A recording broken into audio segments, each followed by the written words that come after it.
George. Okay, gentlemen. Thank you for joining us today, our first February meeting. And the sun is shining. Hopefully we'll get a little bit of snow melting, but I think we're going to have it for a few weeks on the ground. So let's start off with the Pledge of Allegiance. I pledge allegiance to the flag of the United States of America and to the republic for which it stands, one nation under God, indivisible, with liberty and justice for all. Thank you. Let's have a moment of reflection for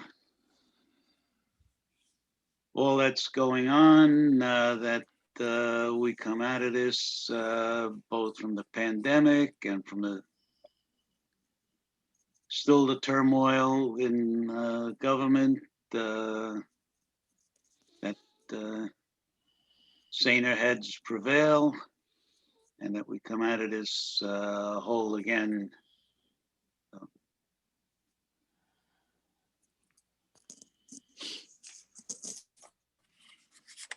Thank you.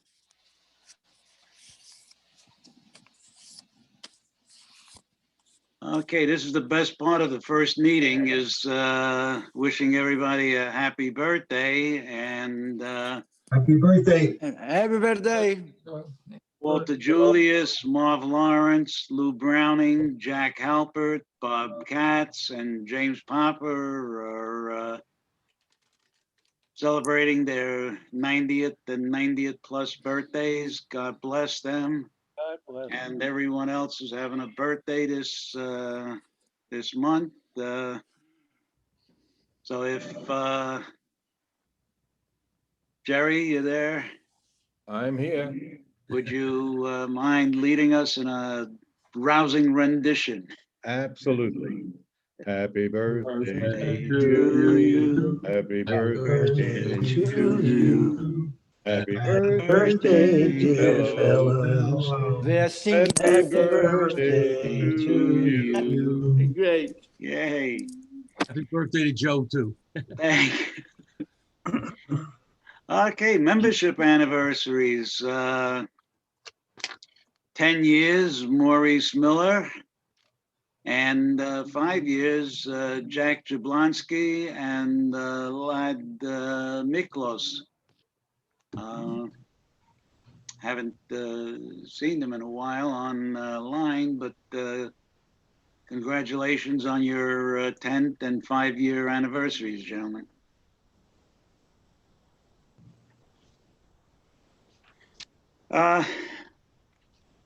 Again, to beat the drum, anyone who hasn't paid their dues, or if you know, I think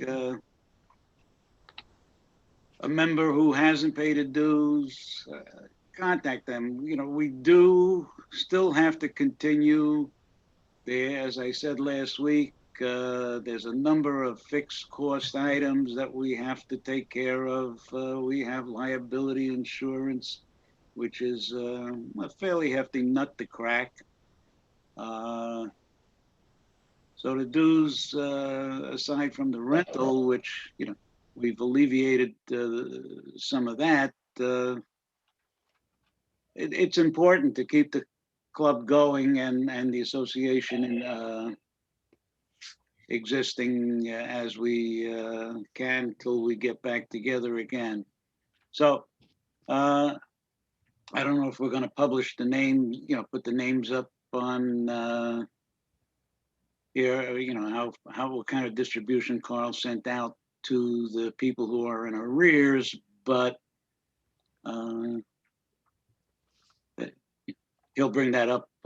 Think about that, Carl, on your little presentation, because if anybody knows anybody that has not paid their dues, you know, maybe a little subtle reminder from a friend might help along the way and alleviate Carl of having to keep going after people, because it's time consuming and it's not a pleasant task. I have that responsibility with the Knights, and I know it's not enjoyable, believe me. So Joe, Joe D, can I have just a moment to make an announcement, an announcement that I think will be of interest to all of our members?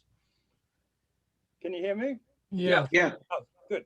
Okay. I got a text yesterday from my massage therapist saying that I just got my vaccination at Lord and Taylor, and I was confused by that, but it was all cleared up in a subsequent text.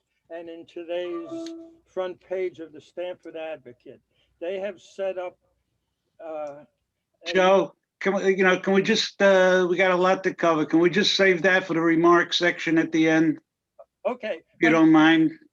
Okay, Thank you. very good. Okay, I ran across this information that looks familiar. It's the Fish Church, and they received the nation's newest National Historic Landmark designation. It was designed by Wallace Harrison, a prominent American modernist architect in the mid-1900s. Unlike traditional church plans, the church's sanctuary is designed to resemble the profile of a fish, an important symbol in Christianity.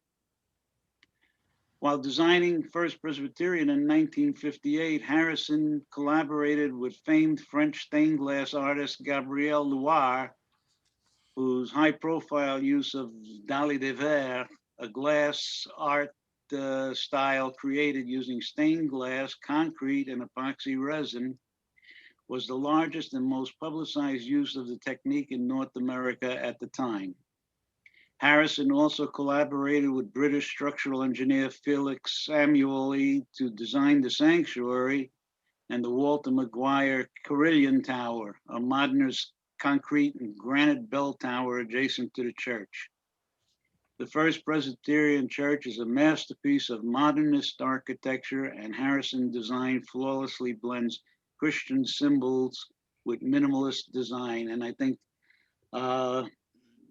if everybody that was with us when we first started meeting in the Fish Church and had the tour of the church facilities and the church itself, remember some of this. So congratulations to the First Presbyterian Church. And Phil, if you can convey that to the church and let them know that we recognize their designation as a National Historic Site. Today's speaker is Art Gottlieb, and he will be talking the history of Charles Lindbergh, his feats, and whatever else should be an interesting talk and discussion afterwards. Stu, would you? Sure. Next week, we're going to have Rabbi Jay Torah. Jay is the rabbi at the Temple Sinai here in Stamford, North Stamford. And he's basically going to talk about some observations he's made. Even though the COVID crisis, the pandemic has been kind of bad, he's made a number of observations of some good things that have happened, what he calls silver linings, and poses the question, what will this mean for the way we interact with people moving forward after the pandemic is over? So it'd be interesting. He's a lively speaker, and I think it'll be an enjoyable, maybe kind of make you think about things that may or may not change after the pandemic. For example, I was just thinking we may not need snow days anymore with SMAS. If it's snowing out, we just do it through Zoom. Anyway, that's what he's going to be talking about. And then the week after, on February 18th, obviously Bobby Valentine will be back talking about Stamford, baseball, things, whatever's on his mind at the moment. Howie, you on the line and you want to say something more?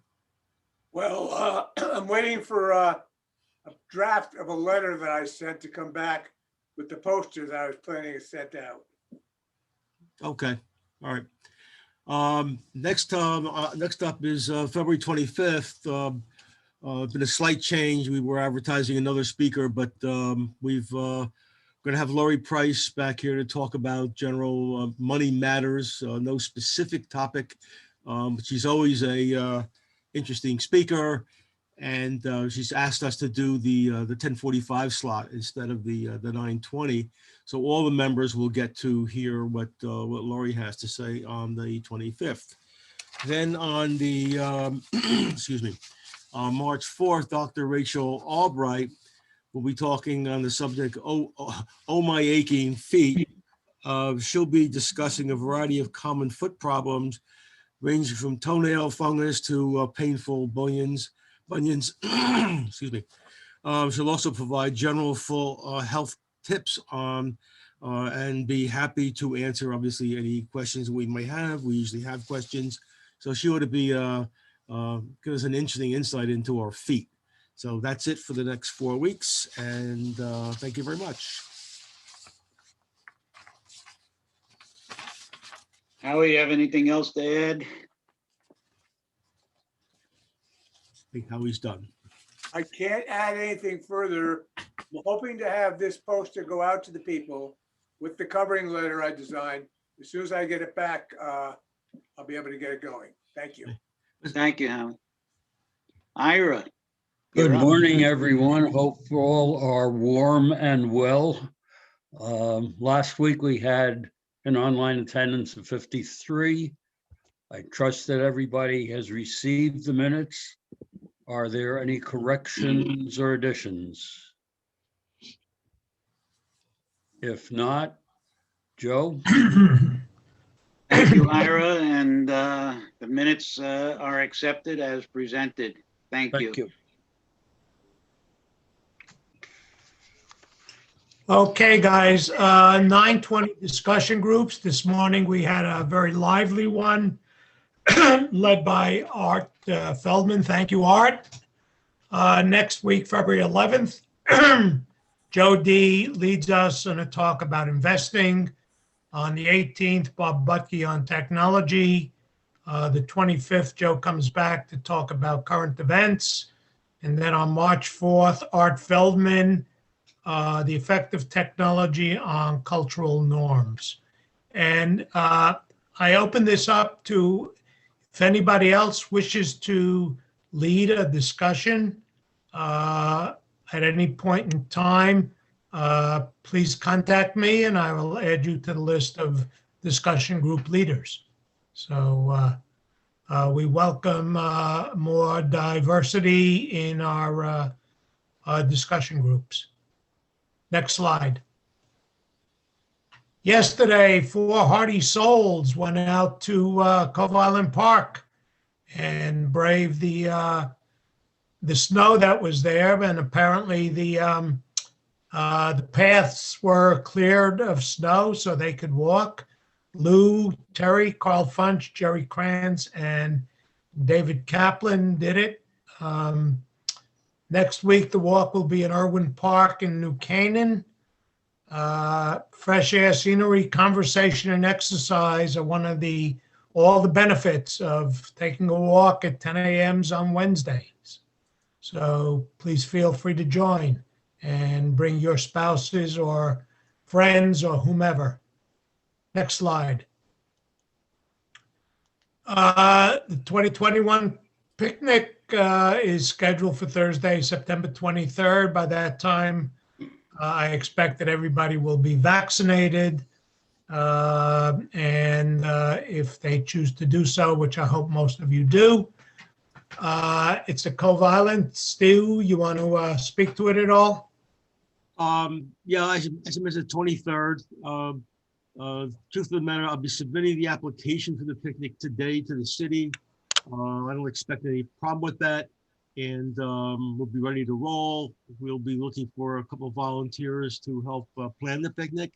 The committee that worked on it, I guess, for last year's picnic that didn't happen. Hopefully that group of guys will still be wanting to work on the project this year. And if anyone else is interested in helping out to run the picnic, please let me know. Thank you. And before I leave, if anybody has any ideas or thoughts on other activities that we could be doing as we move forward and come out of this pandemic, I've mentioned golf several times. Nothing formal has been set up as yet for an informal gathering of golfers, but please feel free to contact me and let me know your thoughts. That's Thank it you, for Larry. me. Thank you. Thank you, Larry. And as just a word on the picnic, having been involved with it for a number of years,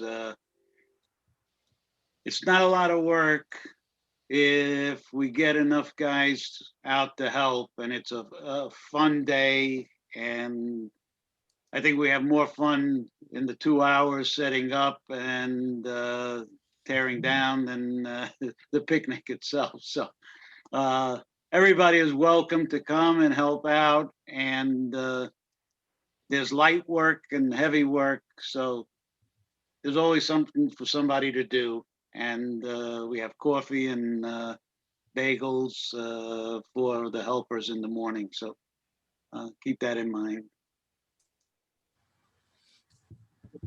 Carl.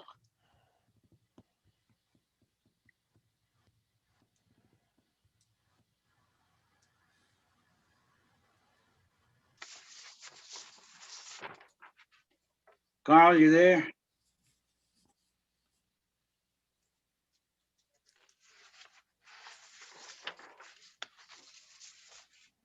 I don't know where I went. Yeah, We're sharing his screen. he put the screen up and he's not muted. We went out for some coffee and bagels. Well, we'll start. Total membership is 219 with 52 life. Carl, you back? His microphone is on now. Yeah, it was on all the while. Yeah. And the mouse is moving. We can't hear you, Carl.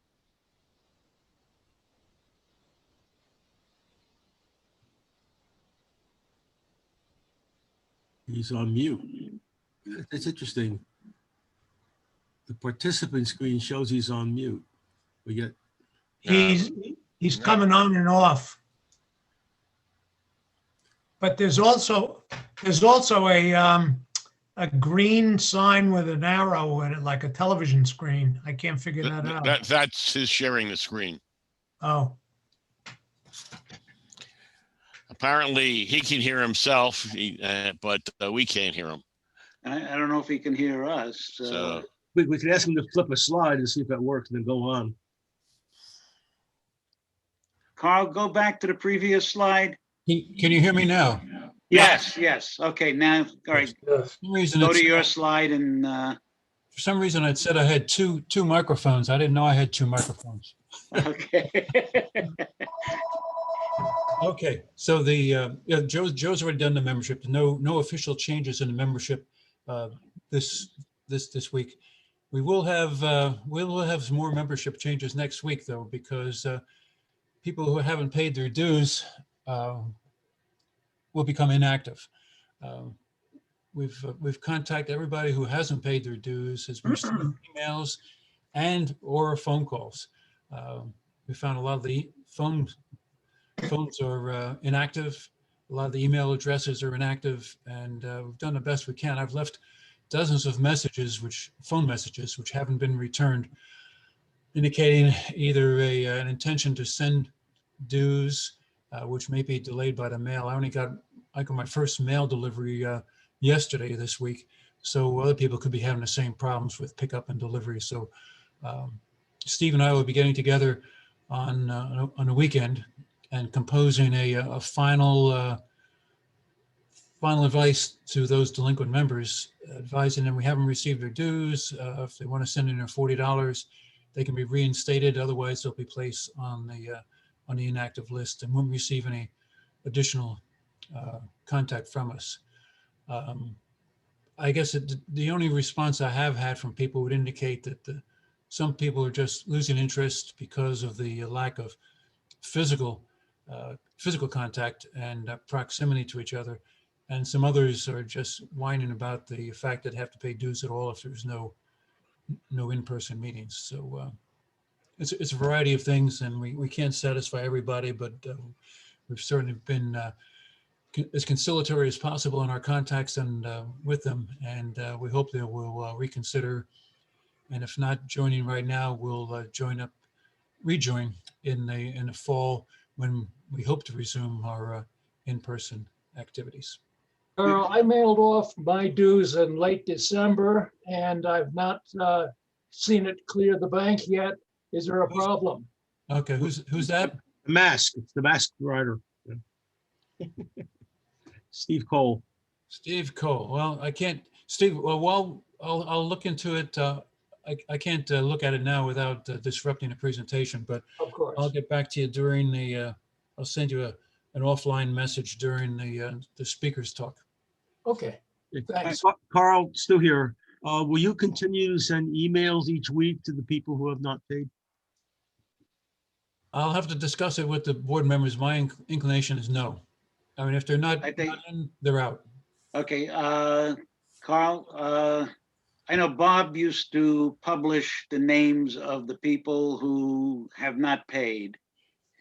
And I'm just wondering next week if we don't do that, if we could do that. And as I said earlier, if you know of anybody, if anyone knows of anybody that's on that list and wants to personally contact them, we'll see what we can do. And yeah, that's a good idea, and that's easy enough for me to do. yeah, I mean, just create a slide and go through it. I know that I'm having an issue with somebody for another organization that's a member of ours, and I don't know what his problem is, but he hasn't paid dues in either case. So, but whatever the case is, you know,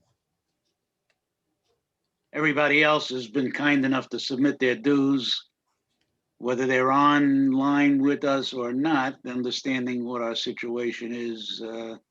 So try what we can.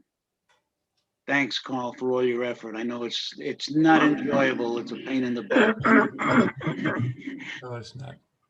Okay. David, Okay. Fellowship Director. Yeah, fellowship. Good news. Anybody have good news to share or not? Well, I think the big news for this week, February 2nd, Groundhog Day, Puxtahanny, Pennsylvania, at their festival. Puxtahanny Phil did see his shadow, but we can put a positive spin on that, as this cartoon shows. 6 more weeks, only 6 more weeks. So let's hope we get through that. Okay. David? Does that mean the snow at the end of our driveway will have melted by then? Yeah, we're going to be optimistic. Glass half full. We'll have melted. David, Yes, Howie. have you heard anything from Jack Austin? Yes, I spoke to him a couple days ago. He's doing well. He and his wife are walking just about every day at the mall. He feels good. He's in good health. And he does send his regards to everybody in the senior man's. Good, thank you. Thank you for asking, Howie. Dave, I spoke to him and I don't see his name up here anymore. That's why I was curious. Yeah, well, I asked him about that, and he said that they tended they want to walk in the mornings. He does have a couple doctor's appointments each week, and he said it just hadn't worked out. Okay, thank you. Yeah, but he said he will join when he can. Dave, it's Joe D. Yeah. I have some good news. Excellent. If you have not gotten the vaccination yet, you can go today or any day to Lord and Taylor, And according to my my massage therapist, there's 6 lanes set up. You just sit in your car, drive through. It's controlled by the National Guard, and they'll give you a vaccination if you qualify. And the qualifications are being over 75 or or being in one of the selected groups. Well, excuse me, I was there yesterday. I got my shot, but they said you need an appointment.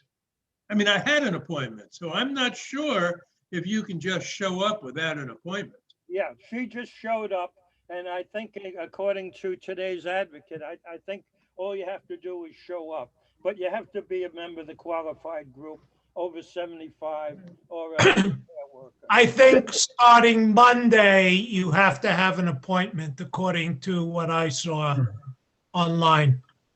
Okay, as of yesterday, you did not require it because my friend did not have an appointment. She just happened to hear about it and she went in and she said it was very well organized and she was very happy about it. And one thing I'd mention is that the entrance you're supposed to use is on Long Ridge Road, the northernmost of the 2 entrances. Okay, good. I didn't know that. Okay. Well, good information, Joe and Bob. Thank you for that. So in terms of contacting our fellow members, Hal Rosenbaum, I believe Hal is online with us today. Yeah, please do continue to call. We've had some enjoyable conversations. Also, I spoke to Jack Jablonski. Same with him. I mean, he really does want to speak to members. And I spoke to John Sedlak the other day, and he asked me to convey his thanks. He's gotten a number of calls, so let's keep that up. And if you know of any other members who would like to be contacted by phone, please let me know and we'll set that up as well. Next slide, please. Okay, also, please, if you know of members who are in care units or have health issues that they would like some support, let me know that as well. Any other news? Okay, well, thank you. Thank you, Dave. Book Club, Dick Harper. Okay, we look out the window and see all this snow, and then we start reading The Kingdom of Ice by Hampton Sides, and this is a tale of the 1870s of a bark that tried to go to the North Pole, but it's a very harrowing tale. And we should feel fortunate that we just had this little pretty snow. And then I think I'll set for the April date, the 7th, which is the first Wednesday for our book on Lindbergh and Henry Ford. So it'll be kind of interesting to hear the Lindbergh presentation today and then read the book. Thank you, Dick. Okay. Items for discussion. I have one. I received notice. If anybody has got the Connecticut Higher Education Trust Chet 529 funds, they are transferring, I guess, from was it TRIA to Fidelity funds. So there's a few things that have to be done to get on with the Fidelity website and check. So that's just, you should have received a notification on that. And then a question I have, and I don't see Les Gordon on, but what if you have a future appointment for your second shot? The newspaper said that the parking lot, Lord and Taylor, they're giving out the Pfizer vaccine.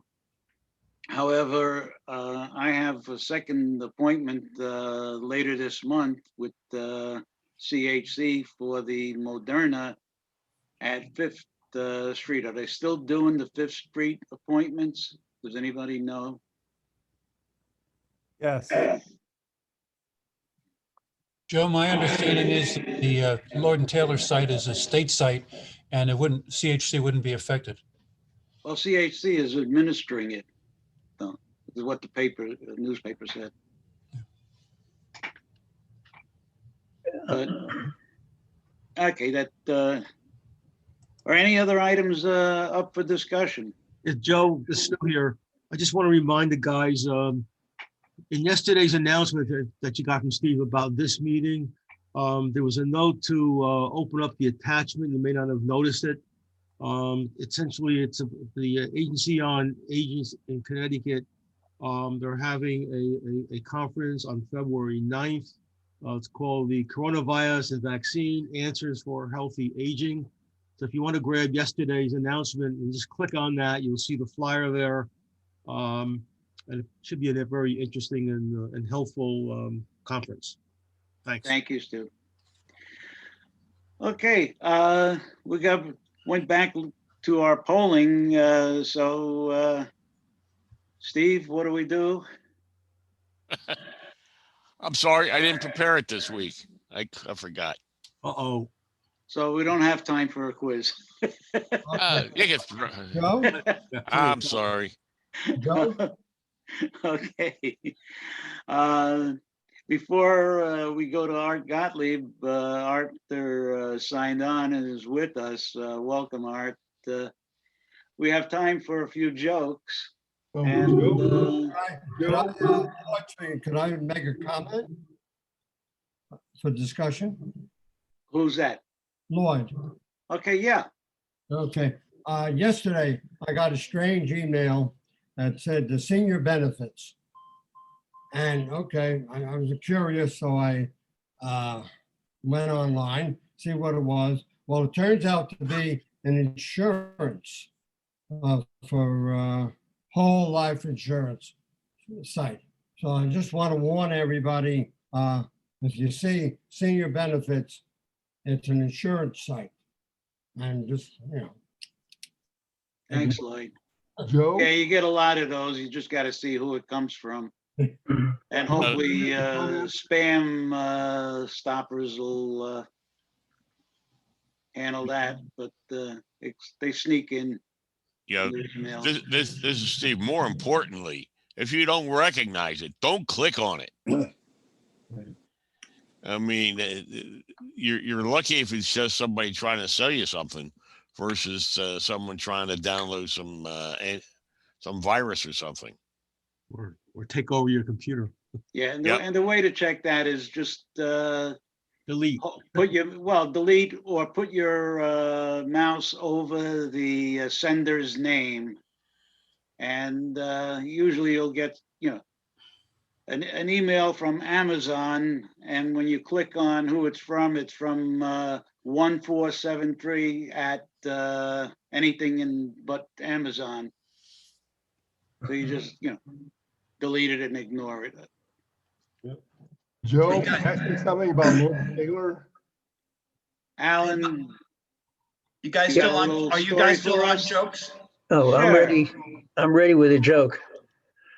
A guy walks into a bar and gleefully yells, "I just got my COVID test result and it's negative." The bartender says, "Are you positive?" Oh, God. okay. Hey, my wife told me a joke yesterday. If you guys want to hear it, Sure, Art, go ahead. Guest joke. right? She said, "Did you know that Lawrence Welk had two daughters? Anna 1, Anna 2." Anna 1, Anna 2. I don't know. I thought it was funny. It's stupid enough to be funny. That's what I thought about my joke. Except yours wasn't funny. Exactly. Alan always comes up with good, bar jokes, and he takes a lot of grief for them, but he keeps coming back. This particular one I made up myself. I didn't read it anyplace. But Lloyd, your hand is up. Oh, it should be down by now. Oh, well. It's down. Okay. No further jokes or stories.